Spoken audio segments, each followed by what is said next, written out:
En fait, c'est le plus vieux métier du monde. Et nous avons rarement entendu qu'il y avait des cercles de parents ou des écoles de parents. Et ça se transmettait de père en fils, de mère en fille. Et aujourd'hui, nous avons l'impression que cette transmission, elle grince un petit peu. Et on n'arrive plus à apprendre de nos parents le métier de parents, l'autorité que l'on avait, que nos parents avaient vis-à-vis de nous, n'est plus respectée. Nous avons l'impression que nous perdons un petit peu la maîtrise de notre éducation. Les enfants souvent nous dépassent, ou souvent nous surprennent, ou souvent nous désolent, mais c'est comme s'ils parlaient un autre langage. Et si nous continuons à parler le langage de l'époque précédente, eh ben, nous arrivons à une incompréhension et à un dialogue de sourds avec nos enfants. Donc nous devons essayer d'apprendre un nouveau langage, d'apprendre des nouvelles notions d'éducation si nous voulons être relevanting, comme on dit en hébreu, si nous voulons être à même de pouvoir suivre et grandir en même temps que nous faisons grandir nos enfants.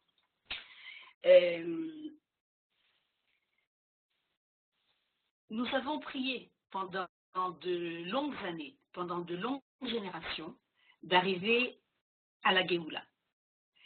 Et pourtant, il est marqué dans la Gemara que les sages de la Gemara disaient qu'elle vienne cette Géoula, mais que nous ne la voyons pas. Nous ne voulons pas y assister. Parce qu'il est connu que ça va être une période très difficile. Et il y a plusieurs signes qui décrivent la difficulté de cette période. Entre autres, que les filles se lèveront contre leur mère, les belles-filles contre leur belle-mère, et que le toupet dépassera toutes les bornes. Alors, il y avait des sages qui disaient, et évidemment, il y a encore d'autres signes, et il y avait des sages qui disaient qu'elle vienne la Géoula et que je ne la vois pas. Et pourtant, il y avait un sage dans la Gemara qui disait, pour être présent au moment de la Géoula, je suis prêt à tout. Tout au point de souhaiter même de vivre sous l'ombre des excréments de l'âne du Messie. C'est-à-dire que vraiment c'est un degré de matérialité et même de nauséabonde, je ne sais pas comment on dit, d'une odeur nauséabonde que personne n'était prêt à vivre. Et Rabbi Yosef, c'était son nom, il souhaitait être là au moment de la Géoula, être prêt à vivre toutes ces épreuves et toutes ces souffrances. Et qu'avait-il de spécial, Rabbi Yosef? Rabbi Yosef, il était aveugle. Et donc, il ne voyait pas le monde avec des yeux extérieurs. Il voyait le monde avec un regard intérieur. Il voyait l'intériorité des choses. Il savait qu'à l'époque de la Géoula, tout aurait l'air mauvais, mais qu'à l'intérieur, tout était en train de se bonifier. C'est le nom que l'on donne aujourd'hui au sabra. Et ils piquent de l'extérieur et ils sont doux de l'intérieur. Et là, c'est comme si il nous lançait un signe. Si vous voulez être à même de pouvoir vivre au temps de la Géoula, il faut être un peu aveugle. C'est-à-dire, il faut fermer les yeux, il ne faut pas trop s'attarder sur les signes extérieurs.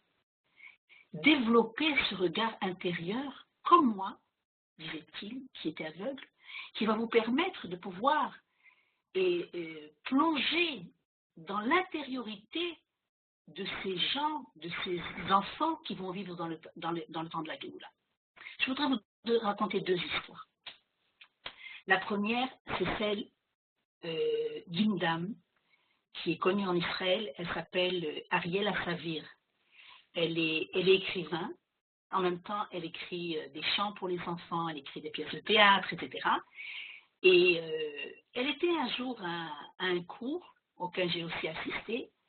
Et quand elle a entendu cette histoire, elle a dit « Je suis aussi aveugle et j'ai beaucoup de chance parce que je ne vois pas les choses qu'il ne faut pas voir. » Elle dit « Une fois, ma fille est revenue à la maison, une adolescente de 15 ans, et elle avait invité une amie à venir avec elle.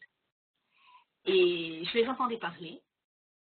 Et quand elle est partie, cette amie, j'ai dit à ma fille, mais je suis tellement contente que tu aies une amie pareille. Elle a l'air tellement douce, elle a l'air tellement bonne. Je l'ai beaucoup appréciée, ton amie. » Alors sa fille lui a dit, maman, heureusement que tu la vois pas. Parce que si tu l'avais vue, elle a les yeux, elle a les cheveux de toutes les couleurs. Elle a des piercings dans le nez, dans la lèvre. Elle a les jupes beaucoup plus courtes que ce qu'on devrait. Les décolletés, n'en parlons pas. Et elle a dit, ben voilà, j'ai eu la chance de ne pas voir l'extérieur. Parce qu'en entendant parler, j'ai senti son intériorité. Ça, c'est la première histoire, c'est celle de Ariel Savir. La deuxième histoire est celle de mon petit-fils. J'ai un petit-fils qui est à l'âge de l'adolescence. En fait, aujourd'hui, il est à l'armée, mais il y a quelques années, il y a 2-3 ans, il était en pleine adolescence. Et pendant Sukkot, il est allé avec des copains vendre les Arba Minim à Mea Shearim, à Géoula en fait, Kikar Shabbat, pour ceux qui connaissent Jérusalem, Kikar Shabbat. Et donc, ils avaient des stands de Arbat Minim, c'est les 4 espèces que l'on vend à Sukkot. Et il était habillé avec un jeans râpé, avec un t-shirt, avec une toute petite kippa. Et il se vendait l'Arbat à minuit. Ses copains avaient le même look que lui. Maintenant, évidemment, à Mea Shearim ou à Géoula, quand on voit des jeunes comme ça, ce sont des jeunes qui sont à la limite de Goïm. Et il y avait un petit enfant d'une dizaine d'années qui était autour d'eux. Toute la journée, il était près d'eux.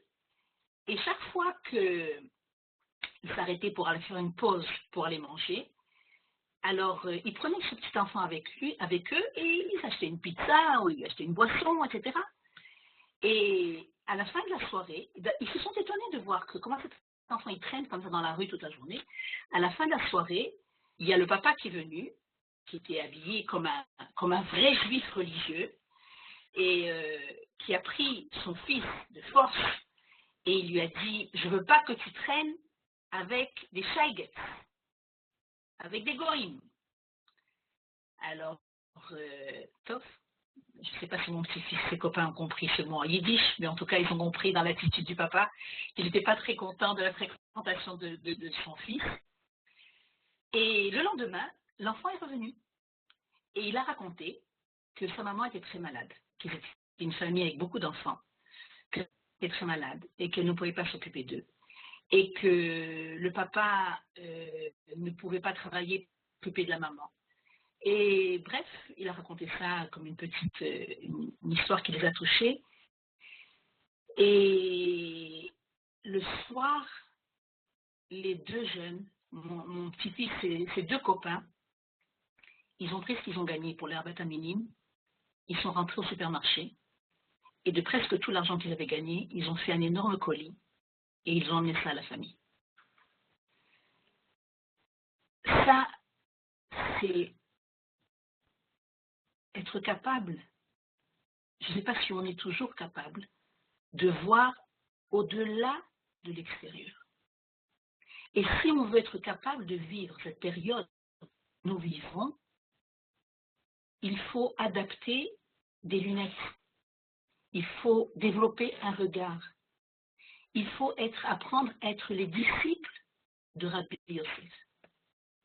Maintenant, je crois que nos enfants, ils nous mettent à la bonne école.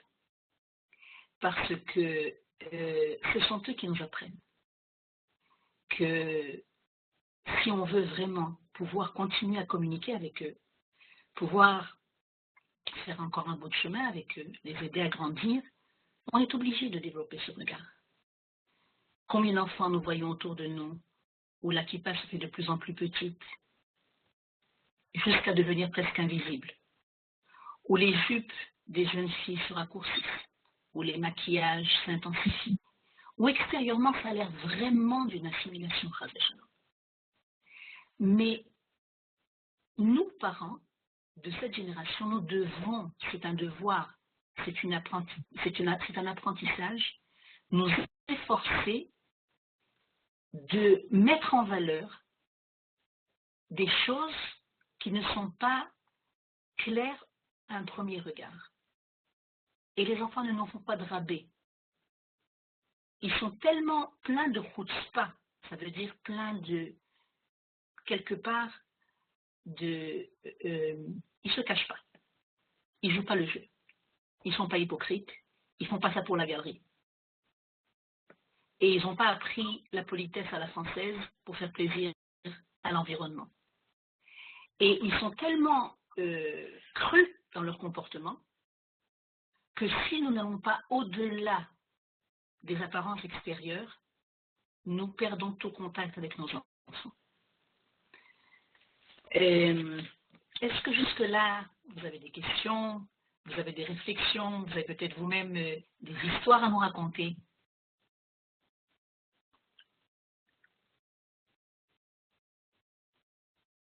Non.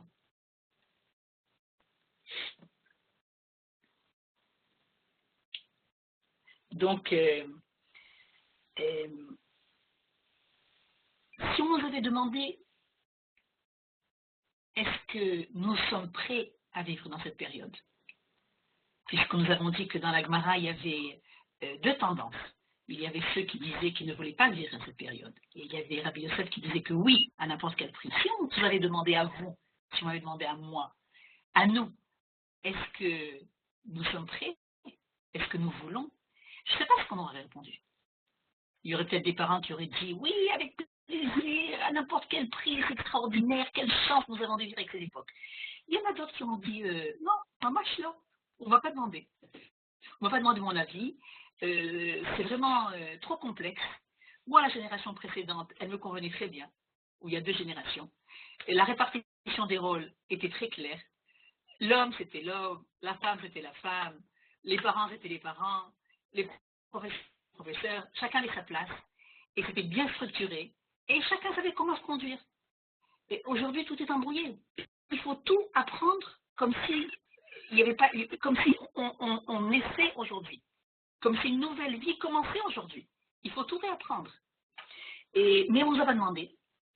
Donc, vu qu'on ne nous a pas demandé, il faut croire qu'on a tous la capacité d'être des élèves de Rabbi Yosef.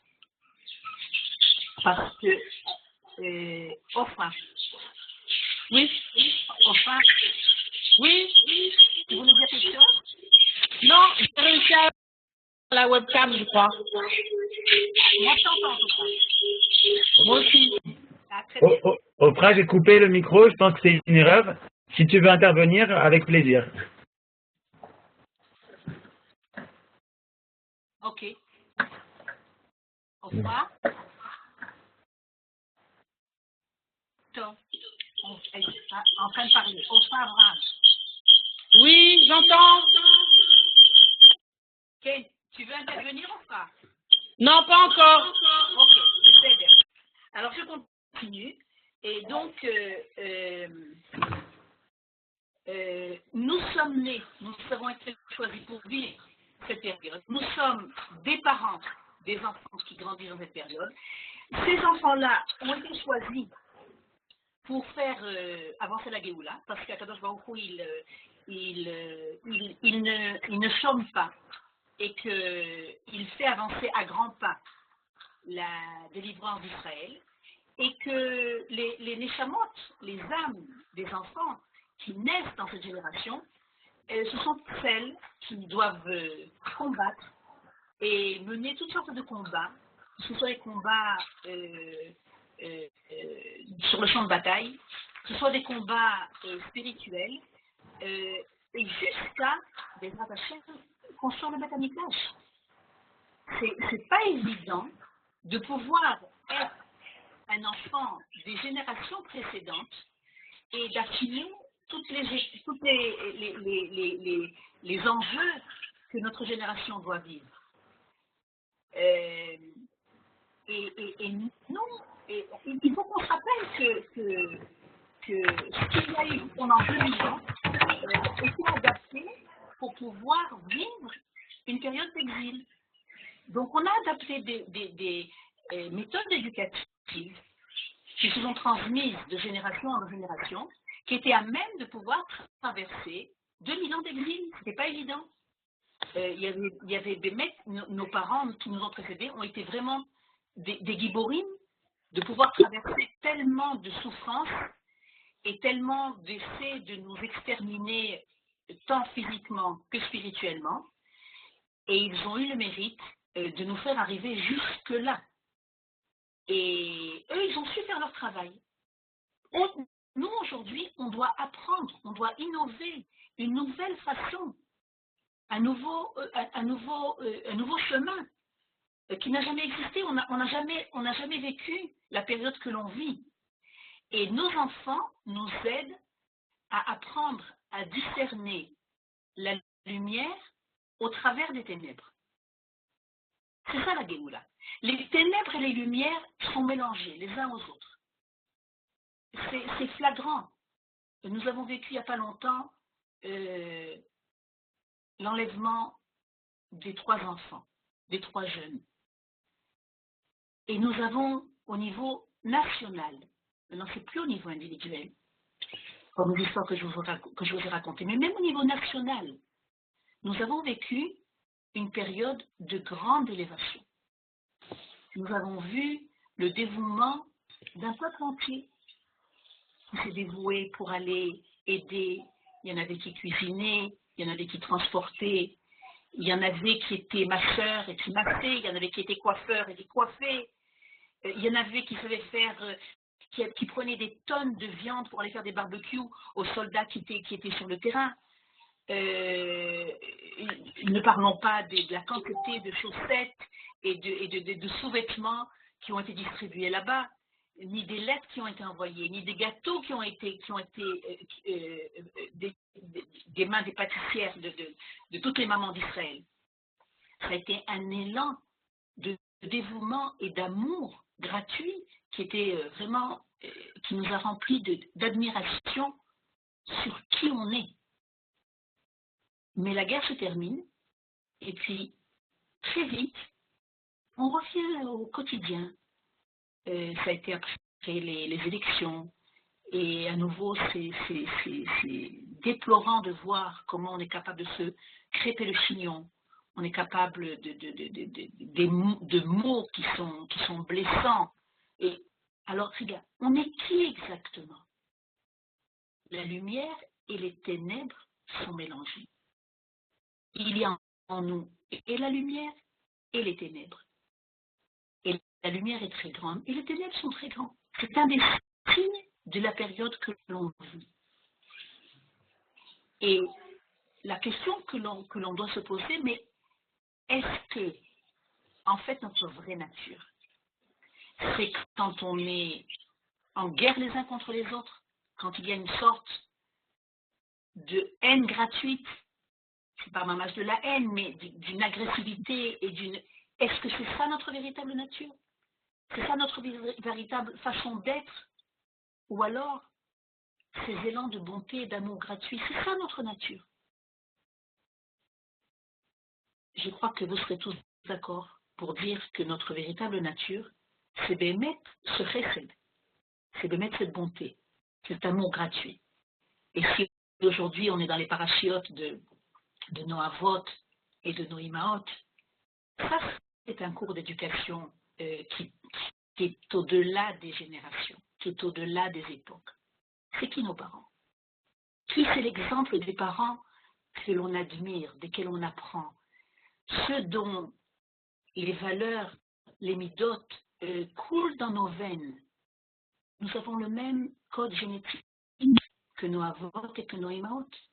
Et quand on voit à quel point le dévouement d'Abraham Avinu, ce que la Torah a choisi de nous raconter, il était prêt à aller courir le 3e jour de sa Brit Mila, le jour où on est le plus, paraît-il, malade, faible, à l'âge où il avait, où le soleil était tellement fort, il sort de sa maison, de sa tente, pour courir parce qu'il voit 3 étrangers qui se rapprochent, trois invités peut-être qui pourraient encore les inviter et pouvoir profiter de leur offrir à boire et à manger. Mais ce n'est pas tout. Il était en train d'avoir le bikour, la visite à Kadosh Baruch Hu. L'Éternel était venu le voir et faire le bikour cholim, la mitzvah de venir soulager les malades. Et Hachem était avec lui. Il était venu lui rendre visite. Mais quand les invités passent, il laisse tomber la rencontre importante qu'il avait pour pouvoir courir chercher ses invités. C'est quoi ça? De quel genre de chesed il s'agit? Justement de la hauteur, de la dimension, de vouloir tellement apprendre de la bonté d'Akadosh Baruch Hu, c'est une bonté qui dépasse toutes les limites. Et donc, il prend de cette grandeur d'Akadosh Baruch Hu, de ses midot, et il va accueillir les invités. Mais ces invités-là, c'était qui? C'était des gens, des Arabes, peut-être même ils étaient Ovdei Avodazara, ils étaient des idolâtres. Pour des gens pareils, il laisse tomber le moment d'élévation qu'il avait avec Akadosh Baruch Hu. Okay.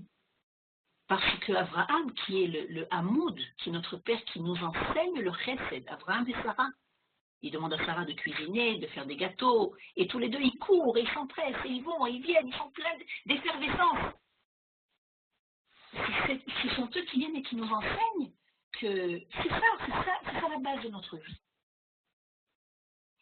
Et les autres avotes, je reviens à Abraham, c'est ça, Abraham, après les 3 invités qu'il a, il leur lave les pieds, qui étaient pleins de poussière, d'Avodazara, etc.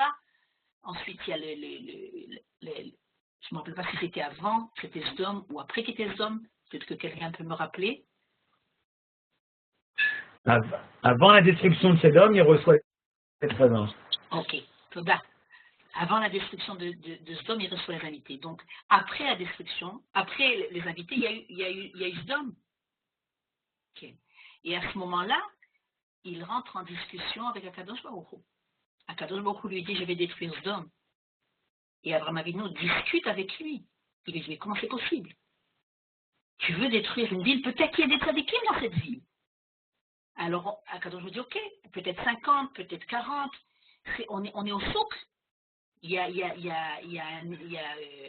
On échange, on discute. Et finalement, Akadosh Baruch Hu, il comprend qu'il a dans Abraham, il a un véritable associé.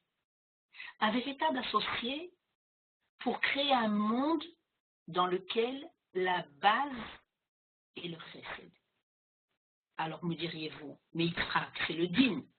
Mais le din, tel que la Torah nous le décrit, c'est comment faire rentrer cette immensité de chesed dans toutes les structures de la vie. Les structures, c'est quelque chose de limité. Le chesed, il est immense, il est sans limite. Mais ce chesed, il doit rentrer dans chaque petit détail de la vie. Donc c'est ça le din. C'est pas la rigueur de dire oui, les Allemands, ils ont de la rigueur, donc nous, on doit apprendre la rigueur des Allemands. Nous, on doit apprendre de la rigueur des autres. Non, on n'a pas à apprendre des autres. La Torah vient et nous enseigne toutes les bases de la vie. Et nous, en tant que parents, c'est ce que l'on doit transmettre à nos enfants. Me diriez-vous, mais bon, être parent, c'est pas quelque chose, personne ne va nous citer en exemple, comme on cite Avraham, Yitzhak et Yaakov, Sarah, Rivka, Rachel, Léa. Eux, ils sont des avot et des imarot. Mais nous, On est des parents, mais on aurait voulu être des meilleurs parents. On n'est pas suffisamment de bons parents. On fait beaucoup d'erreurs. On n'est pas digne d'avoir une place de choix comme nos avot et nos imaot. Eh bien, détrompons-nous. Akadosh Baruch Hu, il a décidé que ce n'était pas comme ça. C'est-à-dire que là, il y a deux approches. Il y a une approche de ce que le monde appelle les parents. Ok, tu es une maman, oui, et quoi d'autre? Eh bien, je suis maman. Ah, tu n'es que maman. Tu es à la maison, tu fais que ça. Et toi? Ben, je suis papa. Oui, je travaille aussi, mais je suis papa. Ah, oui, bon. Mais c'est pas quelque chose qui donne tellement de kavod d'être des parents. Et bien, Kadosh Baruch Hu a décidé que lui, il donnait la place aux parents qui était une place de choix. Contrairement à ce que tout le monde pourrait penser. Et comme on le sait, dans les 10 commandements, il y a 5 commandements qui sont dans une colonne et 5 commandements qui sont dans une autre colonne. La première colonne s'appelle Ben Adam Lamakom, c'est-à-dire les commandements qui sont de l'homme vis-à-vis de Dieu. Et la deuxième colonne qui est le commandement de Ben Adam le Chavero, de l'homme vis-à-vis de l'homme. Alors, nous pourrions penser que de respecter son père et sa mère, ça devrait être dans la colonne de l'homme vis-à-vis de l'homme. Ce sont des relations humaines. Eh bien non. À notre grande surprise, on voit que le respect des parents, Kabed et Avich Havet Imecha, tu respecteras ton père et ta mère, c'est dans la colonne de l'homme vis-à-vis de Dieu. Alors tu regardes, mais il y a peut-être une erreur. L'homme vis-à-vis de Dieu, mais de l'enfant par rapport à ses parents. Nahon. Parce que le fait d'être parent transforme l'être humain en créateur. Ça semble être une fonction qui est des plus naturelles aux yeux de Dieu, elle est surnaturelle. Et je vais m'expliquer. Il y a aujourd'hui dans le monde beaucoup de gens, Baruch Hashem, c'est pas chez Israël, mais beaucoup de gens, il y a une tofa, il y a un phénomène qui s'appelle child free, libre d'enfant. Parce que on reçoit et on peut décider de la donner, on peut décider de la garder. Et il y a pas mal de gens aujourd'hui dans le monde qui décident que de la donner est une trop grande chose. Alors que si on la garde, on peut profiter de la vie. Ce sont des profiteurs. Ils ont reçu la vie et ils la gardent. Et il y a aujourd'hui une nation qui est en première place de ce mouvement qui s'appelle Child Free, qui s'appelle l'Allemagne, qui est en train de s'auto-détruire, que les gens ne veulent plus se marier, ne veulent plus avoir d'enfants. Il y a à peu près entre 25 et 30% des citoyens allemands qui ne veulent pas se marier et avoir d'enfants. C'est-à-dire pour ça qu'ils reçoivent tellement de réfugiés. La fameuse affaire des réfugiés en ce moment. Et parce qu'il n'y a plus d'enfants. C'est une autodestruction. Maintenant, parallèlement à ça, il y a des gens. C'est quoi être parent? C'est des jeunes. On a marié la semaine dernière un petit-fils. Et même quand on regarde, on se dit, mais c'est quoi ça? Des jeunes qui sont à peine sortis de l'adolescence. Et ils décident de se marier. Maintenant, Baruch Hashem en Israël, c'est très courant, que ce soit très jeune ou moins jeune, mais on se marie en Israël. Pas dans toutes les sociétés malheureusement, mais on aime les enfants en Israël. Et donc, ce sont des gens, être parents, tout le monde aime vivre. Tout le monde aime vivre. Mais être parent, il y a quelque chose de particulier, c'est aimer donner la vie. C'est pas suffisant de vivre, mais d'aimer vivre, mais c'est d'aimer donner la vie. Et donner la vie, c'est pas facile. Donner la vie, ça veut dire que on devient serviteur de la vie. Serviteur de la vie, ça veut dire qu'on se lève le matin pour être au service des autres. Et on se lève la nuit pour être au service des autres. Et tout l'argent qu'on gagne, eh ben, on le distribue pour faire grandir nos enfants, pour les habiller, pour les éduquer, pour leur donner à manger, etc. etc. C'est-à-dire qu'à partir du moment où on a décidé d'être parents, on est rentré dans une catégorie de ceux qui sont associés à la construction du monde.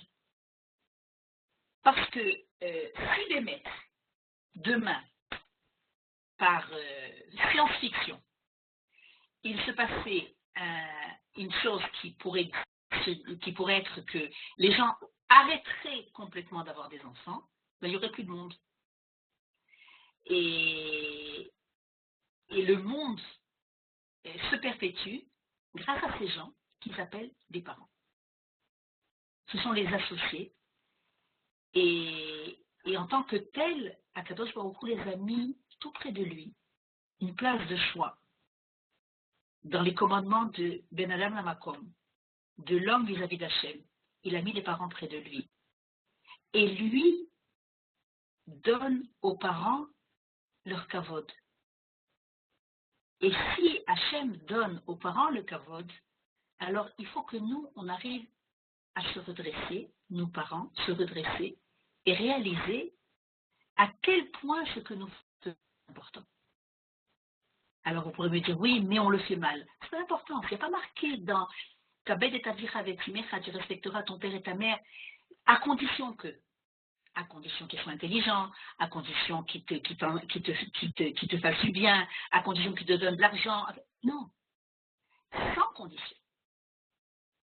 Le fait même d'être prêt à être des transmetteurs de vie, ça met les parents à un rang qui est digne d'être près d'Akadosh Baruch Hu.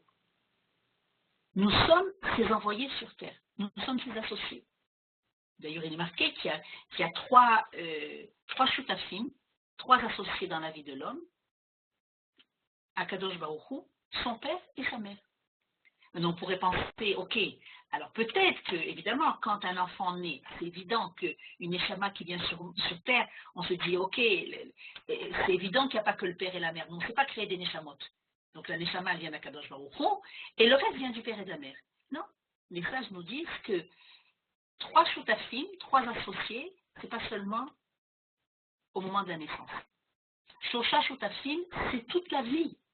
C'est-à-dire de la même façon que Akadosh Baruch Hu donne la vie à chaque instant, parce que si nous ne la donnons pas, eh ben, on arrêterait de respirer. Donc à chaque instant, il renouvelle notre souffle de vie. Et bien à chaque instant, cette vie, elle passe par le père et la mère.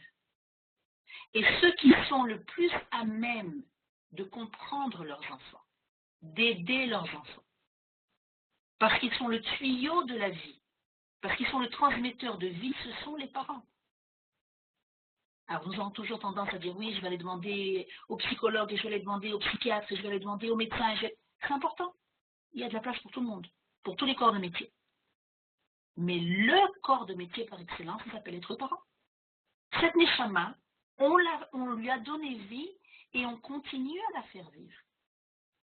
Et pour cet enfant-là, qui est le nôtre, nous sommes les meilleurs parents. Comment on sait qu'on est les meilleurs parents? Non seulement parce que Hachem nous l'a dit dans le fait qu'il nous a donné cet enfant, en plus de ça, il nous a soufflé son nom à l'oreille. On dit que quand un parent donne le nom à un enfant, c'est comme s'il avait roi HaKodesh. Il était inspiré par Akadosh Baruch Hu pour savoir quel nom on donnait à ses enfants. Et troisièmement, c'est marqué, mais je ne sais pas où, que les enfants, avant de naître, ils choisissent leurs parents. Et eux, ils savent quels vont être les parents qui vont les aider à réaliser leur mission sur Terre. Or, des fois, on peut dire, oui, mais j'ai plein d'erreurs, etc. Mais même ces erreurs, elles auront servi à cet enfant qui devra réparer ses erreurs, à continuer son chemin. Donc, chaque parent devrait se dire, je suis le meilleur parent pour mes enfants. Pas dans l'absolu où je suis parfait.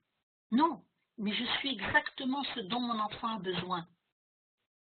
Cet enfant n'a pas de mère qui pourrait être meilleure que moi. Il n'a pas de père qui pourrait être meilleur que le sien. Et maintenant, il y a encore une particularité, à part le fait que les parents donnent vie et que les parents, c'est que l'enfant ne sait pas qui est Akadosh Baruch Hu. Même non, qui pourrait se permettre de dire qu'il sait. Mais la première rencontre qu'il a avec les parents, c'est comme ça qu'il perçoit, aux yeux des enfants, les parents, c'est l'absolu. Les parents, c'est plus ils sont petits, plus on le ressent. Ma mère, c'est mon père. Après, ils deviennent un peu plus sceptiques et un peu plus provocateurs. Et ils nous en envoient pas mal pour nous remettre en question. Mais chez un petit enfant, on voit à quel point son père ou sa mère, c'est Dieu pour lui. C'est tout pour lui. Et donc ce tout, ça veut dire que dans sa tendre enfance, ce qu'il reçoit de ses parents, c'est ce qui va lui permettre de construire la base de ce que va être sa vie. S'il a confiance dans ses parents, il aura confiance dans la vie. Il aura confiance en soi, et en grandissant, il aura confiance en Dieu. Et contrairement, sinon, il aura une approche pessimiste du monde. Des fois, on se dit, mais comment ça se fait que telle personne est optimiste, telle personne est pessimiste? Qu'est-ce qu'il a perçu dans sa petite enfance? Qu'est-ce qu'il a eu comme cadeau? Qu'est-ce qu'il a eu comme vécu qui fait que la vie lui semble rose ou que la vie lui semble grise? Et celui dont la vie, qui a eu la chance, pas tout le monde a eu, celui qui a eu la chance d'avoir une vie qui lui semblait rose, alors il va grandir en ayant le lait et le miel. Le lait parce que on lui a donné à manger et il a grandi, et le miel parce qu'il aura aussi le goût de la vie. Pas seulement vivre, mais aussi un bon goût, un goût savoureux de la vie. Et il aimera la vie, et il sera optimiste. Et celui qui va recevoir le lait sans le miel, alors c'est sûr, il va vivre, mais il devra faire beaucoup d'efforts pour découvrir le miel et de savoir que celui qui nous a créés, il nous aime, il nous veut, il nous protège, il nous observe. Et même s'il y a des milliards d'êtres humains, chaque être humain a sa protection personnelle. Et donc l'enfant, au travers de la relation avec ses parents, ça va être quelque chose qui va être plus ou moins facile à intégrer. S'il a intégré le fait que ses parents l'aiment, le veuillent, le protègent, le surveillent, etc., alors en grandissant, il saura que mes parents ne sont qu'une représentation de ce qui est notre Père Avinu Sheba Shamayim. Et si on n'a pas eu la chance d'avoir ça, alors il va falloir le découvrir tout seul. Mais quelle chance de pouvoir faire grandir des enfants qui n'auront pas besoin d'apprendre dans les livres, mais qui dans la vie vont grandir avec cette notion de se sentir aimé par Hachem, de se sentir protégé par Hachem, de se sentir voulu par Hachem. parce que c'est ce qui leur a été transmis par ses parents. Je crois que c'est suffisant pour aujourd'hui. Qu'est-ce qu'il y aura? Avec plaisir. S'il y a des questions, c'est le moment. Moi, j'ai beaucoup apprécié. Il y a des gens qui veulent réagir.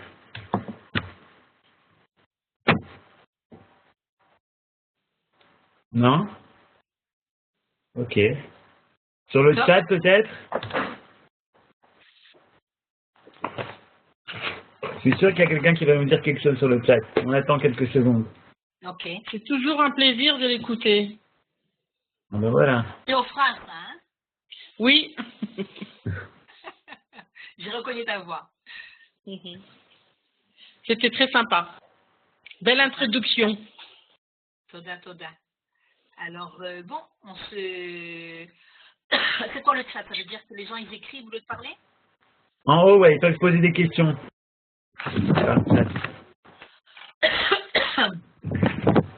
Et Céder Gamour, un grand merci, Lias. C'était super.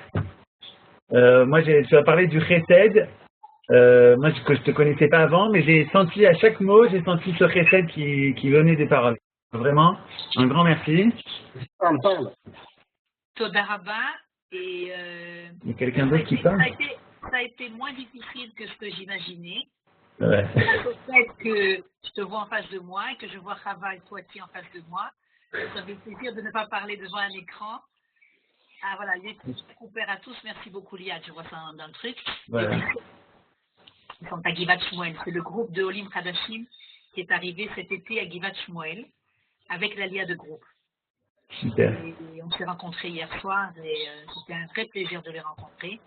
Donc, alors à la semaine prochaine, de Brat Hashem, à la même heure, et le sujet sera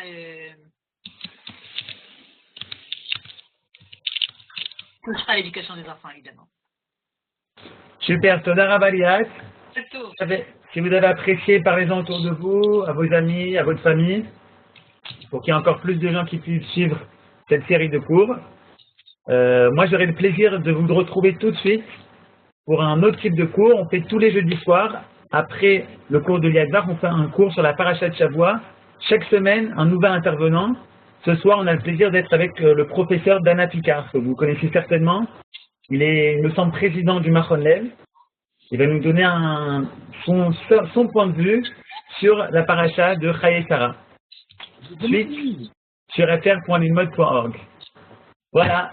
Toda Rabba à vous tous. Shabbat Shalom. Et voilà, bye bye.